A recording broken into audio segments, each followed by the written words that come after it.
बिस्मिल्लाहिर्रहमानिर्रहीम। अस्सलाम वालेकुम नाज़रीन, आप यूट्यूब चैनल देख रहे हैं। मैं इमरान खान हूँ। सबसे पहले पाकिस्तान तहरीक इंसाफ ने एक एतराफ़ किया है। इमरान खान साहब माजी में ये बात करते रहे। उन्होंने बहुत सारे इंटरव्यूज़ में कहा कि जनरल कमर जावेद बाजवा को एक्सटेंशन देना मेरी एक बहुत बड़ी गलती थी, मुझे कभी भी ये नहीं करना चाहिए था। और ये जो एक्सटेंशन वाला मामला है, इसमें इमरान खान साहब ने अपने एक उसूल को तोड़ा था। यानी उससे पहले भी वो दावा करते रहे कि एक्सटेंशन नहीं होनी चाहिए, किसी की भी नहीं होनी चाहिए। फिर क्योंकि जब आप इक़्तिदार में होते हैं तो फिर आपकी कुछ मजबूरियां होती हैं, और इमरान खान साहब ने वहाँ कंप्रोमाइज़ किया जो गलत था। वो इमरान खान साहब को कभी नहीं करना चाहिए था। तो ये कमज़ोर सियासतदान की निशानी होती है जब वो इक़्तिदार के नशे में वो कमज़ोर हो जाता है और वो काम करता है जो उसको नहीं करना चाहिए था। लेकिन जनरल कमर जावेद बाजवा ने पूरा एक जाल बिछाया और बड़ी मीठी मीठी बातें करके उसने एक्सटेंशन ले ली। ना सिर्फ इमरान खान से बल्कि सारी पॉलिटिकल पार्टी से। आज तक की तमाम कानून साजियों में सबसे बेहतरीन काम वो हुआ था जब जनरल बाजवा के लिए एक ही सफ़ में खड़े हो गए महमूद और अयाज, तो सबने जाके जनरल कमर जावेद बाजवा को एक्सटेंशन दे दी। अब जनरल बाजवा की एक्सटेंशन को इमरान खान साहब ने, ये वाहिद आदमी है जो अपनी गलती तस्लीम करता है। बड़ा आदमी होता है ना वो, जिससे गलती हो जाए तो वो कहता है जी मैंने गलत किया था और मैं इसको तस्लीम करता हूँ, और वो उससे सीख कर आगे बढ़ता है। पाकिस्तान में सियासतदान कभी भी अपनी गलतियों को तस्लीम नहीं करते। यानी जनरल अशफाक परवेज़ कियानी को एक्सटेंशन दी जिन लोगों ने, वो इसके ऊपर कभी बात नहीं करते। जो लोग आज तक माजी में गलतियां करते रहे उन्होंने कभी कौम से माफ़ी नहीं मांगी, लेकिन पाकिस्तान तहरीक इंसाफ ने आज बाकायदा इसे अपनी संगीन गलती करार देते हुए कौम से माफ़ी मांगी है। ये बात कर रहे थे असद कैसर साहब, जो स्पीकर थे उस दौर में जब बाजवा साहब को एक्सटेंशन दी गई थी, और इन्हीं के ज़ेरे निगरानी ये कानून साजी हुई थी जिसमें जनरल बाजवा का मामला क्योंकि कोर्ट में चला गया था तो फिर एक्सटेंशन का मामला वहां से हुआ था। अब जनरल कमर जावेद बाजवा को एक्सटेंशन देना हमारी सबसे बड़ी गलती थी और एक तारीखी संगीन गलती थी जिस पर हम कौम से माफी मांगते हैं। तारीखी तौर पे गलत फैसला था। तो ये पाकिस्तान तहरीक इंसाफ ने कहा, और ये जिसके लिए हम पूरी कौम से माजरत ख्वाह है। इस वक्त तहरीक इंसाफ ने दुखती रग को छेड़ा है। इस पर महमूद अचकज़ई साहब ने भी कहा कि जी ये तो मिलनी नहीं चाहिए किसी को भी, किसी भी जगह पे एक्सटेंशन नहीं होनी चाहिए, हम उसका कभी भी साथ नहीं देंगे। तो बात तो उसूल की है। जब आप किसी को एक्सटेंशन देते हैं तो उसके नीचे जितने भी ऑफिसर्स होते हैं उन सबका हक मारा जाता है। पूरा का पूरा एक बैच जो है वो महरूम हो जाता है तरक्की से, और सारा का सारा जो स्ट्रक्चर है इदारे का जो पूरा बना हुआ है कानूनी, वो बिगड़ जाता है। लेकिन ये जो एक्सटेंशन है ये दी गई थी, इसमें कौम से माफ़ी मांगी गई है, और इस वक्त ये माफ़ी मांगे जाना ये बड़ा मानी खेज है। और इसके ऊपर रद्द-ए-अमल तो आना था, तो फैसल वाडा का रद्द-ए-अमल सबसे पहले आ गया। देखिए ये जो माफ़ी वाला मामला है ना कि कौम से हम मांग रहे हैं, ये 1 साल पहले भी पीटीआई मांग सकती थी, 6 महीने बाद भी मांग सकती थी। लेकिन ये टाइम बड़ा क्रूशल है क्योंकि इस वक्त इन चीज़ों का फैसला हो रहा होता है कि मौजूदा आर्मी चीफ को एक्सटेंशन मिलेगी या नहीं मिलेगी। तो पीटीआई ने अपनी इंटेंट शो कर दी, अपोजिशन के साथ बैठ के जनाब हमसे उम्मीद कोई ना रखे, हम किसी जगह पे सपोर्ट नहीं करेंगे। जनरल बाजवा ने जब एक्सटेंशन ली थी इमरान खान साहब के दौरे हुकूमत में, तो उन्होंने ये बंदोबस्त किया था कि सारी पॉलिटिकल पार्टीज का मुश्तरका आर्मी चीफ मैं होऊंगा।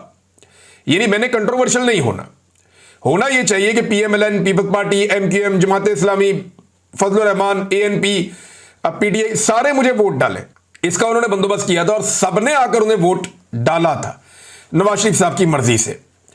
और फिर मियां साहब की डील भी आपको याद है इसी बीच में हुई थी। अब क्योंकि जनरल बाजवा साहब की एक्सटेंशन सबने मुतफिका तौर पे की थी, तो उन्होंने ये साबित करने की कोशिश की कि मैं कंट्रोवर्शियल बिल्कुल नहीं हूं। लेकिन जनरल आसिम मुनीर साहब का मामला अगर आगे आता है तो पीटीआई ने और अपोजिशन ने अपनी इंटेंट या जो वो करने जा रहे हैं या अपनी सोच उन्होंने पहले ही कौम के सामने रख दी है कि नहीं जी हम किसी एक्सटेंशन के हमायती नहीं है। इस वक्त ये क्रूशल है और ये दुखती हुई रग है। फैसल वाडा ने इसके ऊपर रद्द-ए-अमल दिया, और फैसल वाडा ने इसके ऊपर एक जो है वो ट्वीट भी किया, और वो ट्वीट मौजूद है सोशल मीडिया पे, आप देख सकते हैं। उन्होंने कहा कि एक्सटेंशन नहीं, तसलसल जारी रहेगा और रहेगा।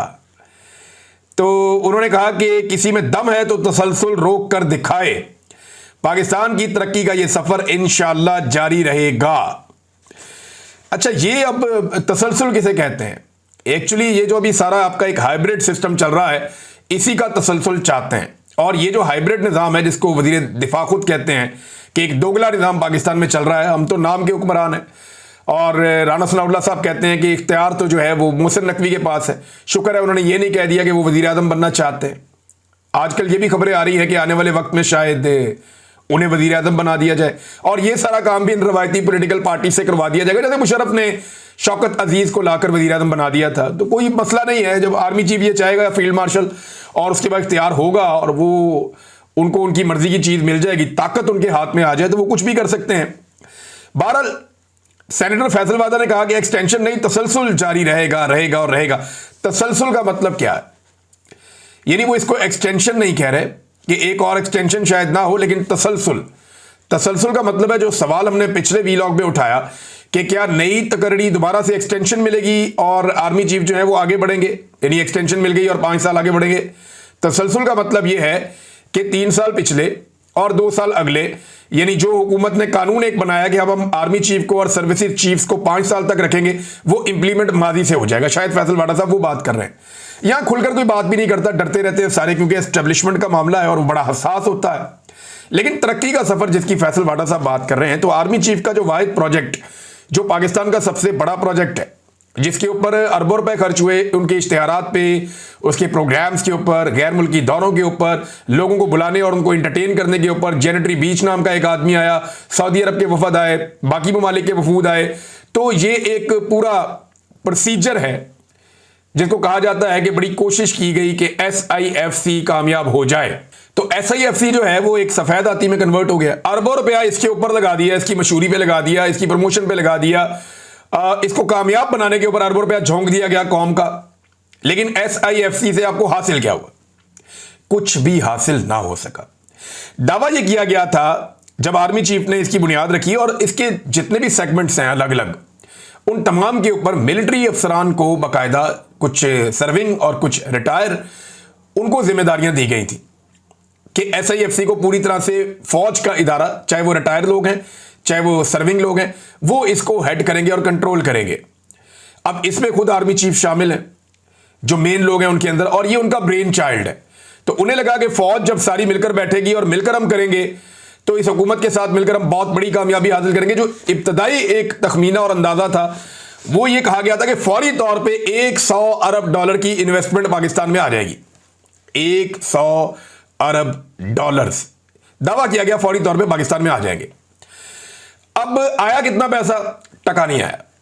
यानी SIFC के जरिए से कोई बड़ी इन्वेस्टमेंट पाकिस्तान में नहीं आई जिसको आप कहें कि जनाब अरबों डॉलर पाकिस्तान में आ रहे हैं। ऐसा नहीं हुआ, बल्कि कौम का बहुत सारा पैसा इस इदारे के ऊपर लग गया।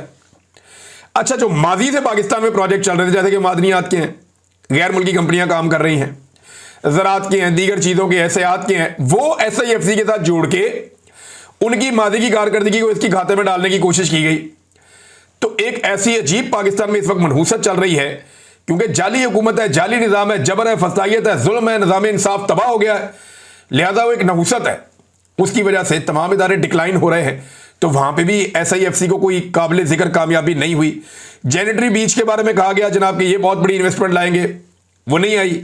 फिर नौजवानों का एक ग्रोह पकड़ लिया गया कि जनाब ये क्रिप्टो का जुआ खेलेंगे पाकिस्तान में, और उसके लिए बहुत फैसिलिटेट भी किया गया। अब पता नहीं उसमें कौम का फायदा होता है, नुकसान होता है, ये तो किसी को आइडिया नहीं है, लेकिन फैसले बंद कमरों में हो रहे हैं।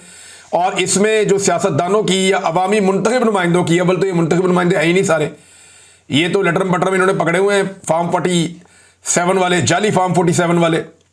वो जो भी पकड़ा गया है इकबाल संघेड़ा सियालकोट से, उसके बाद कोई सिफारिश वफारिश जाती थी ना किसी MP MNA की, वो कहता था कौन सा MP है, कौन सा MNA, और मैंने अपने हाथ से दस्तखत किए इसके फार्म 47, जाली है ये। अब तक के लिए इतनी, अपना ख्याल रखिएगा, अपने चैनल का भी। अल्लाह हाफ़िज़।